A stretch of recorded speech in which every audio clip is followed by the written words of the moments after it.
Future nurse, welcome back to my channel simplified nursing. तो आज हमारा टॉपिक है एंटीबायोटिक, जो कि नर्सिंग एग्जाम में भी कई बार पूछा गया है। So let's get start. देखो, एंटीबायोटिक क्या होते हैं। Antibiotic are chemical substance produce by microorganisms or synthetically made that can kill or inhibit the growth of other microorganism, specially bacteria.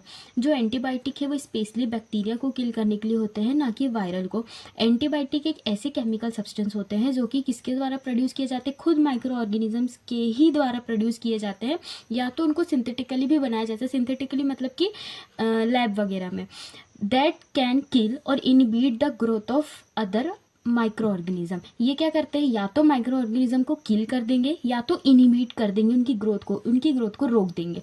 ठीक है, तो ये क्या था हमारा एंटीबायोटिक की डेफिनेशन कि देख, antibiotic are the chemical substance produced by microorganisms or synthetically made that can kill or inhibit the growth of other microorganism, specially bacteria. अब हम देखेंगे इसका क्लासिफिकेशन। देखो, क्लासिफिकेशन बहुत सारे बेसिस पे होते हैं, जैसे कि ब्रॉड स्पेक्ट्रम हो गया, नैरो स्पेक्ट्रम हो गया, या फिर उनका मैकेनिज्म ऑफ एक्शन हो गया। तो हम मैकेनिज्म ऑफ एक्शन के बेस पे इनका क्लासिफिकेशन देखेंगे। ये आपको इसलिए ईजी होगा क्योंकि आप अगर इसके क्लासिफिकेशन को on the basis of mechanism of action देख लेंगे तो आगे आपको मैकेनिज्म ऑफ एक्शन को याद करने में प्रॉब्लम नहीं जाएगी। तो इसका सबसे पहला क्लासिफिकेशन है सेल वॉल सिंथेसिस। उसके एग्जांपल में क्या आता है, पेनिसिलिन आता है और सिफेलोस्पोरिन आता है। इसकी ट्रिक क्या है, cell wall synthesis inhibitors wall breaker होते हैं। ये क्या करते हैं, सेल वॉल को क्या करते हैं, ब्रेक कर देते हैं। अब उसके बाद सेकेंड आता है हमारा प्रोटीन सिंथेसिस इनिबिटर। इसके एग्जाम्पल में आता है टेट्रासाइक्लिन और अमीनोग्लाइकोसाइड्स। इसको हम कौन सी ट्रिक से याद कर सकते हैं, प्रोटीन पनिशर। देखो, प्रोटीन सिंथेसिस इनिबिटर मतलब ये प्रोटीन के सिंथेसिस को ही इनिबिट कर दे रहा है, इसलिए हम इसको प्रोटीन पनिशर बोल रहे हैं कि वो प्रोटीन को बनने ही नहीं दे रहा है, पनिश कर रहा है। ठीक है, फिर आ गया हमारा डीएनए सिंथेसिस इनिबिटर। अब ऑब्वियसली ये क्या करेगा, डीएनए के सिंथेसिस को ही रोक देगा, है ना। इसके एग्जाम्पल में क्या है, फ्लोरोक्विनोलोन्स। ये क्या आता है, डीएनए कटर्स, मतलब ये डीएनए को ना बनने ही नहीं देता है। डीएनए जैसे लाइक बन भी रहा है तो उसको काट देगा, है ना, इनिबिट कर देगा। फिर होता है अपना मेटाबॉलिक इनिबिटर।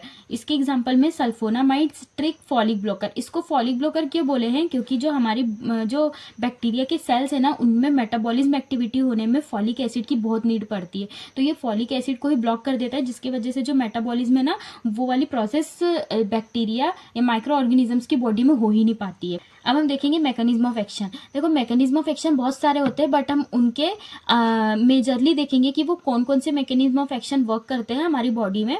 हमने जैसे पीछे क्लासिफिकेशन में देखे थे कि जो उनकी क्लासिफिकेशन थी वो basis of mechanism of action थी। तो उनके एग्जाम्पल में जो जो मेडिकेशन थे उनके बेसिस पे यहाँ पे मैकेनिज्म ऑफ एक्शन अपन पढ़ेंगे। जैसे पेनिसिलिन, ये क्या कर रहा है, सेल वॉल की सिंथेसिस को ही इनिबिट कर दे रहा है। टेट्रासाइक्लिन क्या कर रहा है, ये प्रोटीन सिंथेसिस को ब्लॉक कर रहा है। सिप्रोफ्लॉक्सासिन क्या कर रहा है, ये डीएनए रेप्लिकेशन को इनिबिट कर दे रहा है। और सल्फोनामाइड्स क्या कर रहा है, मेटाबॉलिज्म है उसको ही ब्लॉक कर दे रहा है। ये इनके मैकेनिज्म ऑफ एक्शन हो गए। मतलब कितने तरीके से ये काम कर रहा है, या तो सेल वॉल की सिंथेसिस को इनिबिट कर रहा है, या तो प्रोटीन सिंथेसिस को ही ब्लॉक कर रहा है, या तो डीएनए रेप्लिकेशन को इनिबिट कर रहा है, या तो क्या कर रहा है, मेटाबॉलिज्म को ही ब्लॉक कर दे रहा है ना। ट्रिक क्या है, PTCS, punch the cell structure. ठीक है, P डिनोट क्या कर रहा है, पेनिसिलिन, T डिनोट कर रहा है टेट्रासाइक्लिन, C डिनोट कर रहा है सिप्रोफ्लॉक्सासिन और S डिनोट कर रहा है सल्फोनामाइड्स। अब इनके अलग अलग है, तो इनका यह है, पेनिसिलिन सेल वॉल को सिंथेसिस में इनिबिट कर रहा था, टेट्रासाइक्लिन प्रोटीन सिंथेसिस को ब्लॉक कर रहा था, जो सिप्रोफ्लॉक्सासिन था वो डीएनए रेप्लिकेशन को इनिबिट कर रहा था, और जो सल्फोनामाइड्स था वो क्या कर रहा था, मेटाबॉलिज्म को ही ब्लॉक कर दे रहा था। अब हम देखेंगे एंटीबायोटिक के साइड इफेक्ट्स। देखो, एंटीबायोटिक हमको अगर ट्रीट कर रहे हैं किसी डिसीज से तो उनके कुछ ना कुछ साइड इफेक्ट्स भी होते हैं, जैसे कि nausea, vomiting, allergic reaction, specially with penicillin. जो पेनिसिलिन है वो बहुत ज़्यादातर देखा गया है कि वो एलर्जिक रिएक्शन को क्रिएट कर देता है, जो पेशेंट पेनिसिलिन को टॉलरेट नहीं कर पाते। Diarrhoea, super infection like candidiasis, ototoxicity and nephrotoxicity. जो अमीनोग्लाइकोसाइड्स हमने क्लासिफिकेशन में पढ़ा था ना, स्पेशली अमीनोग्लाइकोसाइड्स से क्या होता है, ऑटोटॉक्सिसिटी और नेफ्रोटॉक्सिसिटी हो सकती है। ऑटो मतलब हियरिंग एबिलिटी अपनी लॉस हो सकती है, और नेफ्रोटॉक्सिसिटी मतलब कि हमारी किडनी डैमेज या किडनी फेलियर हो सकता है ना। अब इसको याद करने का क्या है, नो सेड, नोसिया, वोमिटिंग। ओ से हो गया हमारा ऑटोटॉक्सिसिटी और नेफ्रोटॉक्सिसिटी, एस से हो गया अपना सुपरा इन्फेक्शन, ए से हो गया एलर्जिक रिएक्शन, एंड डी से हो गया डायरिया। तो साइड इफेक्ट्स ऑफ एंटीबायोटिक क्या है, नो सेड। अब हम देखेंगे इंडिकेशन ऑफ एंटीबायोटिक। एंटीबायोटिक कौन कौन सी ऐसी कंडीशन आती, कौन कौन सा हमको डिसीज़ होता है जिसमें हम एंटीबायोटिक से किसी डिसीज़ को ट्रीट कर सकते हैं। तो वो है, सबसे पहला है रेस्पिरेटरी ट्रैक इन्फेक्शन, जैसे कि निमोनिया हो गया या ब्रोंकाइटिस हो गया, UTI urinary track infection, skin infection, post surgical infection. आपने कभी भी देखा होगा कि जो पेशेंट है जिनकी सर्जरी हुई रहती है उनको पोस्ट सर्जरी में स्पेशली ये वाली मेडिसिन को क्या करते हैं, प्रिस्क्राइब्ड करते हैं जो डॉक्टर से, जैसे कि हमारा अमीकासिन हो गई है ना, तो ये सब दिया जाता है। फिर होता है एक सेप्टिसीमिया। इन सब की कंडीशन जो है जिसमें हम क्या करते हैं, पेशेंट को एंटीबायोटिक देते ताकि वो उस डिसीज से क्या हो सके, ट्रीट हो सके। नेक्स्ट है हमारा कॉन्ट्राइंडिकेशन। ऐसी कौन कौन सी कंडीशन है जिसमें हमें एंटीबायोटिक नहीं देना चाहिए। तो सबसे पहला एलर्जी टू एंटीबायोटिक। हमने साइड इफेक्ट्स में देखा था जो पेनिसिलिन था वो एलर्जी रिएक्शन क्रिएट कर रहा था। सो हमें सबसे पहले एंटीबायोटिक टेस्ट करना है, सेंसिटिविटी कल्चर टेस्ट कर देना है अगर पॉसिबल हो तो किसी पेशेंट के ऊपर एंटीबायोटिक थेरेपी चलाने से पहले, तो ये देखने के लिए कि पेशेंट को एंटीबायोटिक से कोई एलर्जी तो नहीं है, स्पेशली विद पेनिसिलिन। किडनी और लीवर डैमेज, हमने देखा था कि जो एंटीबायोटिक है उनके साइड इफेक्ट्स में ओटोटॉक्सिसिटी और नेफ्रोटॉक्सिसिटी होता है। तो हमें देखना जैसे कि उनके लैब टेस्ट है ना उसको मॉनिटर करते रहना है कि पेशेंट में किडनी फेलियर की कंडीशन तो नहीं है, उनका लीवर डैमेज तो नहीं है, लीवर कोई डिसीज तो नहीं है। प्रेगनेंसी स्पेशली जो टेट्रासाइक्लिन ड्रग्स जो रहते हैं, एंटीबायोटिक रहते हैं, प्रेगनेंसी में इसको अवॉइड करना चाहिए क्योंकि जो टेट्रासाइक्लिन है ये फीटस को हार्म कर देता है। क्यों? क्योंकि ये जो प्लेसेंटा है ना इसको क्रॉस कर देता है। फिर नेक्स्ट है हमारा history of antibiotic associated colitis. अगर कोई ऐसी कंडीशन है कि जो पेशेंट है उसको एंटीबायोटिक से ही कोई कोलाइटिस की प्रॉब्लम हुई है तो ऐसे पेशेंट को भी हमें क्या करना है, एंटीबायोटिक नहीं देना है।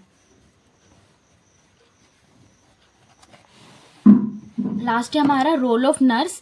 एंटीबायोटिक थेरेपी चलाते टाइम नर्स का रोल क्या होता है। तो सबसे पहला है चेक फॉर एलर्जी हिस्ट्री। हमें पेशेंट की एलर्जी हिस्ट्री को चेक करना है, उनके मॉनिटर्स वाइटल साइंस को मॉनिटर करना है, एडवर्स इफेक्ट चेक करते रहना है कि उनको कोई साइड इफेक्ट्स एडवर्स इफेक्ट तो नहीं दिख रहा है एंटीबायोटिक थेरेपी का। फिर हमें इंश्योर करना है कि उनको टाइमली एडमिनिस्ट्रेशन मिल रहा है कि नहीं, फुल कोर्स ले रहे हैं कि नहीं। उनको हमेशा ये बोलना है कि जो एंटीबायोटिक का कोर्स है उसको कंप्लीट करना है, कभी भी उसको बीच में नहीं छोड़ना है। क्योंकि अगर हम एंटीबायोटिक थेरेपी का फुल कोर्स नहीं करते हैं तो एंटीबायोटिक रेजिस्टेंट हो सकता है। मतलब कि एक टाइम ऐसा आएगा कि जब किसी पेशेंट के ऊपर एंटीबायोटिक का असर ही नहीं होगा। फिर नेक्स्ट बने monitor lab reports. Lab reports को भी मॉनिटर करते रहना, इससे ये पता चलेगा कि अगर पेशेंट को हम एंटीबायोटिक थेरेपी चला रहे हैं तो उसके साइड इफेक्ट्स में उसको कोई लीवर डैमेज, लीवर अफेक्ट तो नहीं हो रहा है उसका, है ना, ऑटोटॉक्सिसिटी तो नहीं होती। ये लैब रिपोर्ट्स में पता चल जाती है। तो हमेशा लैब रिपोर्ट्स को भी मॉनिटर करते रहना है। और इंश्योर हाइड्रेशन, ये सबसे मेन इंपॉर्टेंट है। जो एंटीबायोटिक थेरेपी हम किसी भी पेशेंट में चलाते हैं तो हमें इंश्योर करते रहना है कि पेशेंट प्रॉपर हाइड्रेशन है कि नहीं। उनको इंकरेज करना है ज़्यादा से ज़्यादा वाटर इंटेक के लिए। इसका ट्रिक है AMACTH। वीडियो पसंद आई हो तो वीडियो को लाइक करके मेरे चैनल सिंप्लीफाइड नर्सिंग को सब्सक्राइब कर देना। और आगे आप किस टॉपिक पे एक्सप्लेनेशन चाहते हो प्लीज़ कमेंट बिलो। तब तक के लिए बाय बाय।